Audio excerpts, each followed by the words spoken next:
سب تیرے گناہگار بندے ہیں، ہم سب تیرے گداگر ہیں، تیری بارگاہ کے سوالگر ہیں، ہم تو تیری بارگاہ میں ہاتھ پھیلانے والے تیرے منگتے ہیں یا اللہ، تیرے در پہ ہاتھ پھیلائے بیٹھے ہیں۔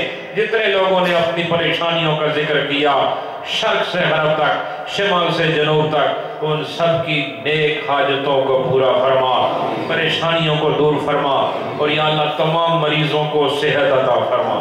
مائیں بہنیں بچیاں جوان بزرگ دوست احباب اس ملک میں اور بیرون ملک جتنے لوگ ہمارے جاننے والے بیمار ہیں یا شافی الامراض ان سب کو صحت عطا فرما۔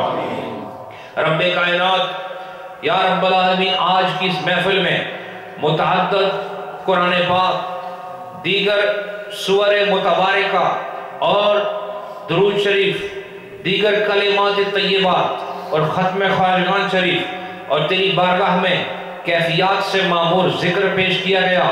اس ساری محنت، کاوش، ذکر اللہ اور ذکر رسول اللہ کو اور ختم پاک کو، اس میں جو لنگر پیش کیا گیا اس کو، جو خدمات پیش کی گئی اس کو، اپنی بارگاہ جلیلہ مقدسہ میں قبول فرما، اور اس کا ثواب نبی الاولاد شاہ دو عالم صلی اللہ علیہ وسلم کی روح کو اپنی بارگاہ سے نصیب فرما، اور کل جماعت انبیاء و مرسلین کو اس کا ثواب عطا فرما۔ نبی پاک کے کل صحابہ، آپ کے کل اصحاب بیت، آل رسول، سب کو اس کا ثواب عطا فرما، اور اخیار تابعین و تبع تابعین کو، مومنین مومنات، یا اللہ مسلمین مسلمات، اے اللہ جو ایصال ثواب کی حقیقت پر عقیدہ رکھتے ہوئے دنیا سے گئے ہیں، ان سب کو اس محفل کا ثواب عطا فرما، اور بالخصوص کل سلاسل کے اہل حق، متصوفین، صوفیاء کرام، اہل اللہ، اہل طریقت اور اہل شریعت، اہل علم، مفسرین، محدثین، علماء متکلمین، اے اللہ تیرے دین کے خدمتگار جتنے بھی گزرے ہیں ان سب کو اس کا ثواب عطا فرما، اور بالخصوص محترم حاجی محمد خلیل صاحب جن کی والدہ کا پچھلے دنوں پاکستان میں انتقال ہوا، یا اللہ یہ کتنی پیاری محفل ہے، یہ کتنی حسین محفل ہے، اور یہاں آنے والوں نے تجھے یاد کیا ہے، اس محفل کا جتنا ثواب تو نے ہمیں دیا، اے اللہ یہ سارا ثواب حاجی صاحب کی والدہ کو عطا فرما، ان کو اس کے صدقے بخشش عطا فرما، مغفرت عطا فرما، قبر کے اندر وسعت عطا فرما، نور عطا فرما، نبی پاک کی شفاعت عطا فرما، اور ان کے حق میں اور آپ سب کے جتنے بیٹھے ہو یہاں پر، آپ سب کے لواحقین اور مائیں بہن بچیاں جو آئی ہیں، ان کے رشتہ دار جو بھی اس وقت بچھڑ کر عالم برزخ میں پڑے ہوئے ہیں، اے اللہ ان سب کو اس محفل کا ثواب عطا فرما، ان سب کو بخشش عطا فرما، مغفرت عطا فرما، ہم سب کو بھی اے اللہ ہم نے لوگوں کو درس دیا، موت سے قبل کے احوال بتائے، اے اللہ بڑی سخت اور بڑی عجیب و غریب کیفیت اور بڑی ناقابل بیان منزل ہے، اے اللہ اس وقت کوئی ساتھ دینے والا نہیں، کیا پتہ تلقین والا کوئی ملے نہ ملے، تو ہی ہمارا پروردگار ہے،